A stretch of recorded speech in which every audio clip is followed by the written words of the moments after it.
আজকে আমরা শিখব থার্মিস্টর সম্বন্ধে।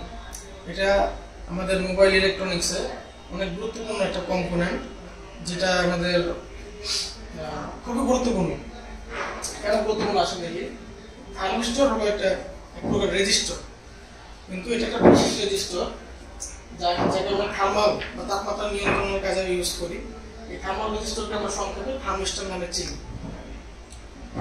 থার্মিস্টর যেহেতু আমাদের রেজিস্টর, তাই এটি প্রতীক আমাদের রেজিস্টরই থাকে। যেহেতু এটা বিশেষ রেজিস্টর, এই জন্য আমরা একটা বিশেষ চিহ্ন দ্বারা থার্মিস্টরকে চিনতে পারি। আমাদের থার্মিস্টর নরমালি দুই প্রকার ব্যবহার করা হয়। এক প্রকার আমাদের NTC normal negative temperature coefficient, আর একটা হলো পিটিসি পজিটিভ টেম্পারেচার কোএফিসিয়েন্ট। দুইটার প্রতীক আমাদের সেম, কিন্তু এখানে আমাদের কিছু চিহ্ন আলাদা আলাদা বৈশিষ্ট্য ডিফাইন করে। কি বৈশিষ্ট্য?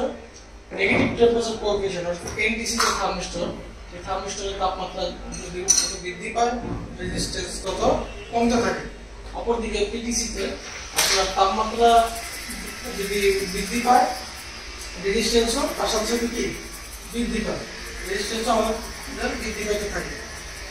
আমাদের এনটিসি মূলত কিভাবে আমরা ব্যবহার করি সেটা ধরেন আপনার কোনো একটা ইলেকট্রনিক্স ডিভাইসে একটা তাপমাত্রা নিয়ন্ত্রণ করতে চান, তাপমাত্রা জানতে চান যে কত তাপমাত্রা এটা আছে। যেমন আমরা যে সোল্ডারিং আয়রন বা হট এয়ার গানগুলো ইউজ করি, এখানে আপনার এনটিসি টাইপের থার্মিস্টর ইউজ করা হয়। যদি আমরা সহজে তাপমাত্রা জানতে পারি, এর ভিতর দিয়ে আমাদের যত কারেন্ট যাবে তত তাপমাত্রা বৃদ্ধি পাবে, এবং তাপমাত্রা বৃদ্ধির সাথে সাথে আমাদের রেজিস্ট্যান্স কমতে থাকে, এবং আমরা এই যে ফাংশন, এই ফাংশনটা দিয়ে আমরা একটা তাপমাত্রা আনুপাতিক হার আমরা জানতে পারি কখন কোন তাপমাত্রা আমাদের ওই ইলেকট্রনিক ডিভাইসটা বা কম্পোনেন্টটা বা সার্কিটটা আছে। অপরদিকে পিটিসি আমরা ইউজ করি নর্মালি কোনো ডিভাইসের প্রোটেকশন দিতে।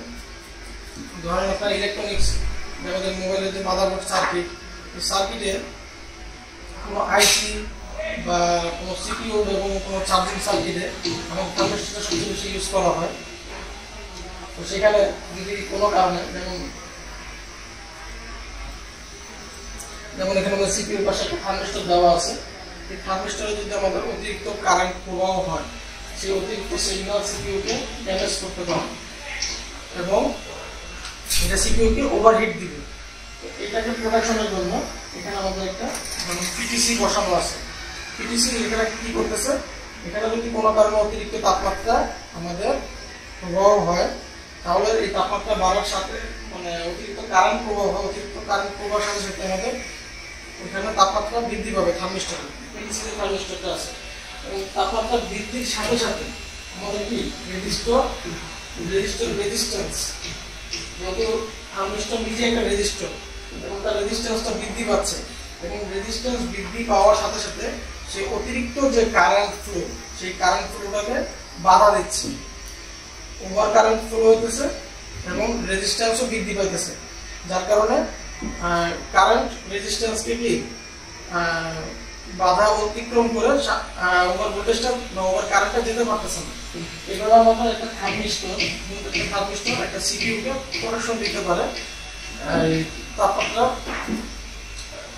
হারে। থার্মিস্টর মূলত সরাসরি তাপমাত্রা কখনোই মাপে না, থার্মিস্টর মূলত কাউন্ট করে যে ভিতর দিয়ে কতটুকু কারেন্ট বেশি বা কম প্রবাহিত হয়। তো আমরা থার্মিস্টরকে আমরা সার্কিটে বসাই এবং এমনভাবে বসাই যাতে আমরা বুঝতে পারি যে তাপমাত্রা কম না বেশি, এটা আমরা বুঝতে পারি, কিন্তু থার্মিস্টর শুধুমাত্র বুঝে যে আমার ভিতর দিয়ে কম কারেন্ট গেল না বেশি কারেন্ট গেল। থার্মিস্টর শুধু এটা কাউন্ট করতে পারে। যদি এনটিসি হয়, তাহলে তার ভিতর দিয়ে বেশি কারেন্ট গেলে সে আস্তে আস্তে রেজিস্ট্যান্স কমায় ফেলবে। তো এটা আমরা তাপমাত্রা কত সেটা জানার কাজে ব্যবহার করতে পারি। অপরদিকে আমরা যদি পিটিসি থার্মিস্টর বসাই, সেই থার্মিস্টর ভিতর দিয়ে বেশি কারেন্ট গেলে তার রেজিস্ট্যান্সটাও সে বাড়ায় দিবে, বাড়ায় অতিরিক্ত কারেন্টকে সে পাস হইতে বাধা দিবে, এবং এখানে আমাদের যে কম্পোনেন্ট বা আইসি বা চার্জিং সার্কিট থাকে সেটাকে কি করে প্রোটেকশন দেয়।